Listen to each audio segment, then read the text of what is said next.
जानता था, मैं उसे पसंद भी करता था, लेकिन मैंने उसमें जाहिर किया था कि मैं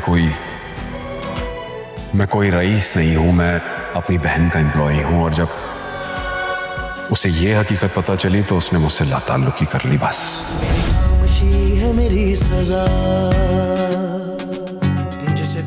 एक तरफ तो मुझसे नफरत जताते हो और फिर मेरा किसी और की तरफ कदम बढ़ाना भी तुम्हें बर्दाश्त नहीं। दगा तुम खुद को दे रहे हो और आप ही को भी। बेचारी इस गुमान में है कि तुम मुझसे मोहब्बत करते हो। मैं रोशनी से मोहब्बत करता हूँ। अच्छा, तो जो दावे मुझसे किए थे वो सब क्या झूठे थे?